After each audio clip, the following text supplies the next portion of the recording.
Shalom bien-aimé, shalom mon frère, shalom ma soeur. Est-ce que tu sais qu'il y a une différence entre la célébrité et être établi par Dieu, être élevé par Dieu? Tu peux être célèbre sans pour autant avoir été établi par Dieu. Tu peux être établi par Dieu sans pour autant avoir un nom célèbre, un visage plébiscité. Je voudrais te dire, ne tombe pas dans le piège de la célébrité. Beaucoup sont tombés dans le piège de la célébrité à cause premièrement des réseaux sociaux, à cause de la télévision, à cause de ce qu'on a eu comme exemple, ceux qui sont venus devant nous. Ne tombe pas dans le piège de la célébrité. Ne pense pas que parce que tu as un nom célèbre, parce que tu as un visage célèbre, que forcément Dieu t'agrée plus, ou bien que Dieu t'a élevé beaucoup plus que les autres.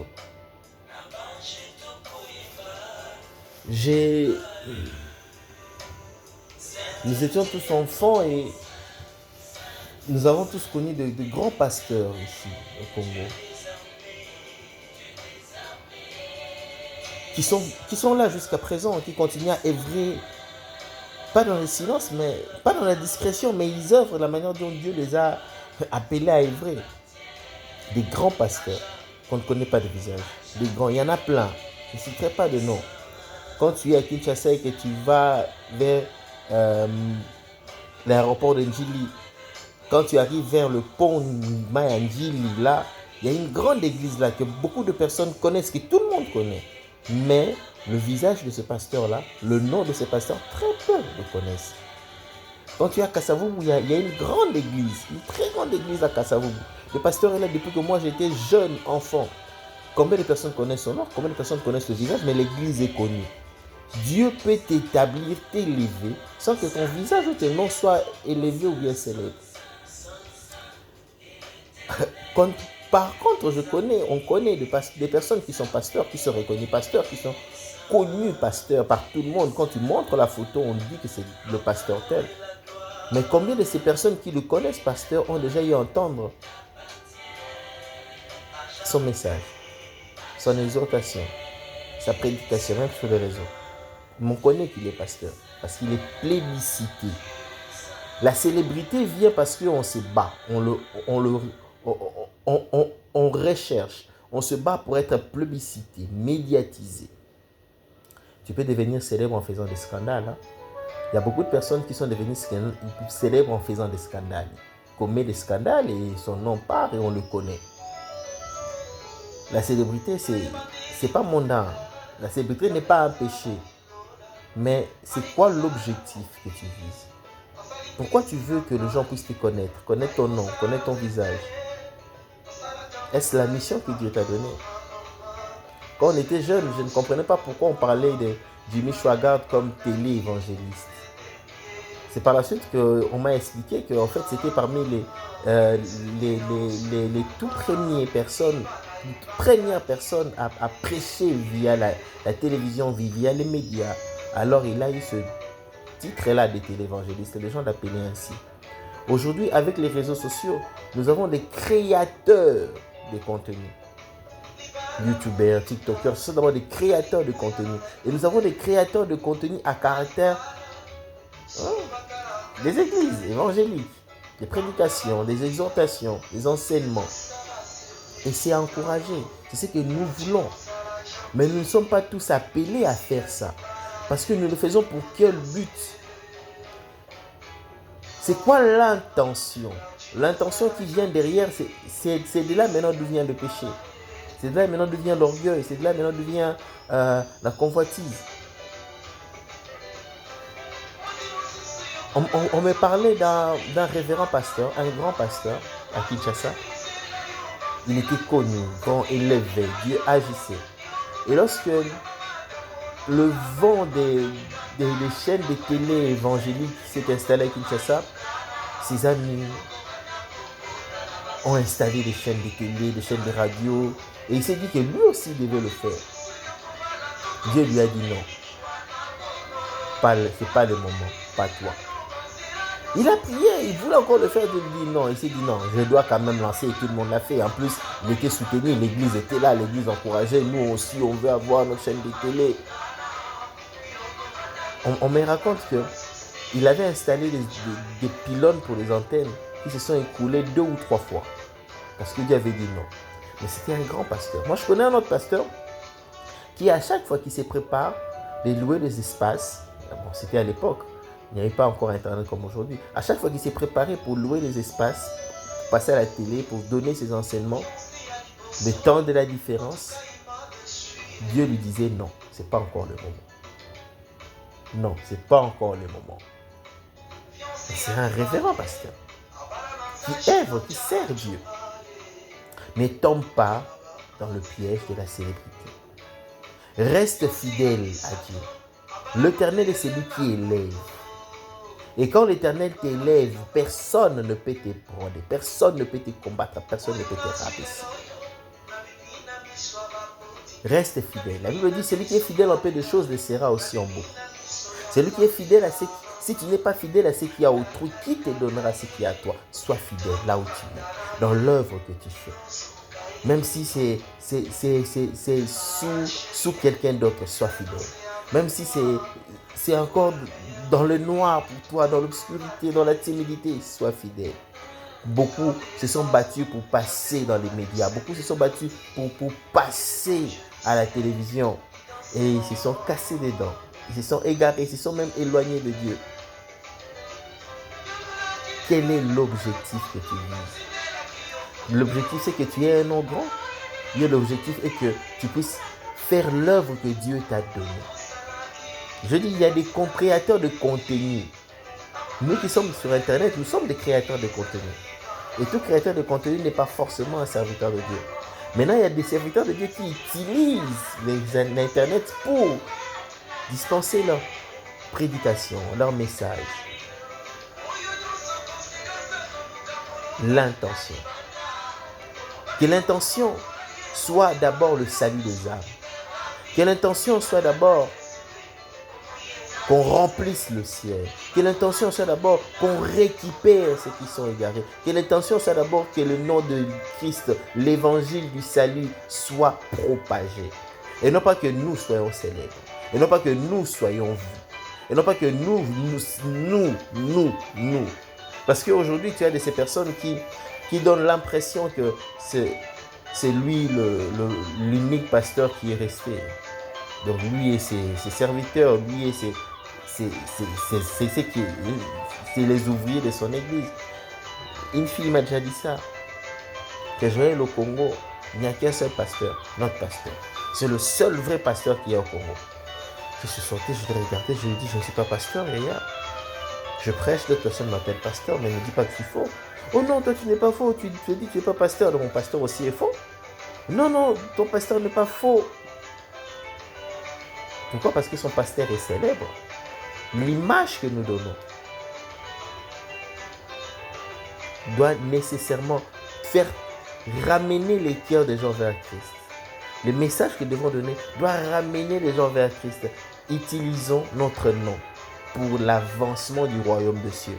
Non pas pour que les gens viennent forcément à nous, non pas pour que les fidèles nous recherchent partout où nous sommes.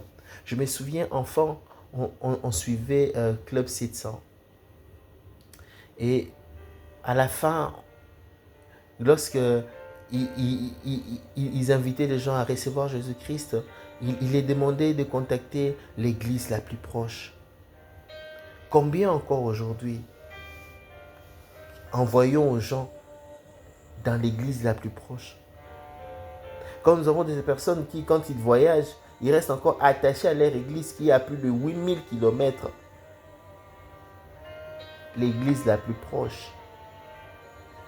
Utilisons Internet pour que les gens se convertissent, pour que les gens puissent recevoir Jésus, et non pas pour que les gens se rapprochent de nous. Utilisons les réseaux sociaux, utilisons les médias pour que les gens puissent se rapprocher encore plus de Christ. Donnons la parole et la parole pure. Je n'interdis personne d'être sur Internet. Moi, je suis sur Internet. Je n'interdis personne louer des espaces dans les médias, mais c'est quoi l'objectif? Qu'est-ce que tu vises? Qu'est-ce que tu recherches? Le salut des âmes? Bien avoir un nom célèbre. L'avancement du royaume, bien être assis avec les grands, être cité parmi les grands, être cité parmi les révérends. On n'entrera pas au ciel parce qu'on a été cité parmi les révérends. On n'entrera pas au ciel parce qu'on a été cité parmi les grands. Parmi ceux que Dieu a élevés. Qui t'a dit que Dieu t'a élevé parce que tu es sur Internet? Qui t'a dit que Dieu t'a établi parce que tu passes sur Internet? Tout le monde peut prendre son téléphone et passer sur Internet. Tout le monde peut prendre son téléphone en 2-3 minutes et devenir célèbre. Mais ça ne dit pas que Dieu l'a établi. Si Dieu t'a établi, fais l'œuvre que Dieu t'a donnée. Si tu as un message à donner, donne. Mais ne le donne pas pour te plébisciter.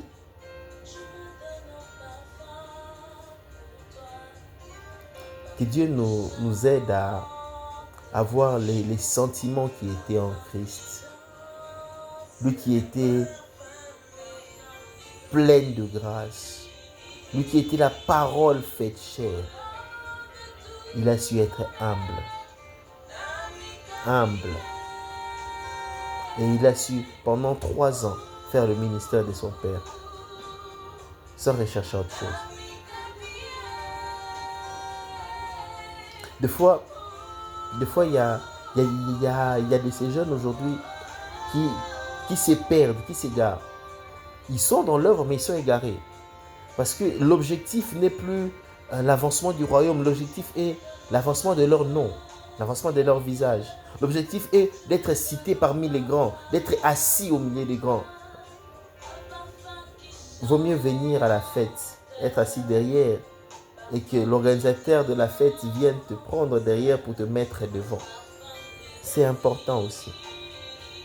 Au lieu d'être creux, d'être plein. Je me souviens, ça fait déjà quelques années, ça doit faire 12 ou 15 ans. On m'avait invité dans un rassemblement de jeunes. C'était vraiment un rassemblement de très jeunes. Je n'étais plus si jeune que ça à l'époque déjà. Un rassemblement de très jeunes. Je suis arrivé, je regardais, j'étais impressionné. J'ai vu comment est-ce que les jeunes se sont réunis, mobilisés. J'étais impressionné. Donc, je me suis dit, gloire soit rendue au Seigneur si autant de jeunes sont disposés à le servir. Et l'initiateur, le président de ce rassemblement-là a pris la parole. Il s'est mis à parler. En parlant, j'étais choqué. Je me suis dit, Seigneur, c'est lui le président? La Bible dit que personne ne méprise ton faible commencement. Là, ce n'était pas un faible commencement. Je regarde, je me dis, il y avait... Vous voyez, à l'époque, on s'attendait, je m'attendais à ce que ce soit quelqu'un qui soit rempli de paroles, quelqu'un qui soit charismatique. Quand il parle, tu sens la parole de Dieu. J'étais impressionné dans le négatif. Je me suis dit, mais Seigneur, comment est-ce qu'il arrive à rassembler autant de jeunes avec ça? Il n'a pas de profondeur. Je n'ai pas senti la profondeur. Et après avoir exhorté, parlé, introduit, il a passé le micro au révérend qui devait nous enseigner ce jour-là. Le révérend nous a enseigné. Il a dit qu'il devait voyager. Mais lorsque son fils, un des fils qu'il a encadré, est venu le voir pour l'inviter, il a dit qu'il allait venir et partir après l'activité. Mais le révérend a dit quelque chose que moi j'avais compris. Il le regarde et lui dit, tu as la chose de Dieu et Dieu t'a appelé. Mais ne sois pas pressé de passer dans les médias. Ne fais pas comme ces jeunes qui passent dans les médias, qui pensent qu'en passant dans les médias, ils vont directement arriver. Non, construis-toi. Apprends, instruis-toi. Laisse Dieu encore te façonner, te remplir. Quand il disait, moi j'ai compris, je me suis dit, oui, j'ai compris. Et le vieux a compris. Dieu peut t'établir. Non pas parce que tu es rempli de connaissances, non, parce qu'il te fait grâce. Et tu peux être rempli de connaissances, tu vois quelqu'un qui n'a pas la connaissance que tu as, mais Dieu l'établit sur des peuples, sur des nations. C'est Dieu qui établit. Donc, s'il faut rechercher quelque chose, ne recherche pas la célébrité. Recherche à ce que Dieu t'établisse. Recherche à ce que Dieu t'élève. Recherche à ce que Dieu t'établisse. Or, la Bible dit, Dieu résiste aux orgueilleux et fait grâce aux humbles. Dieu connaît, lui, les désirs de ton cœur. Fais de l'Éternel tes délices, il te donnera ce que ton cœur désire. Celui qui est fidèle en peu de choses le sera aussi dans beaucoup.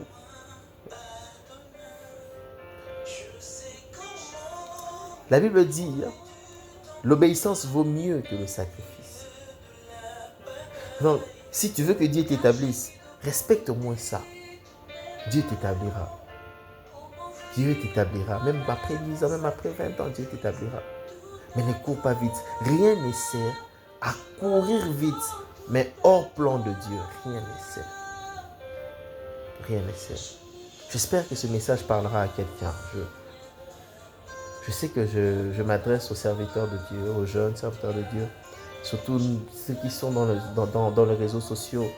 Nous proposons l'évangile, que Dieu soit glorifié, que Dieu bénisse, que Dieu fortifie tous ceux qui se battent pour l'évangile, mais que l'intention soit le salut des âmes.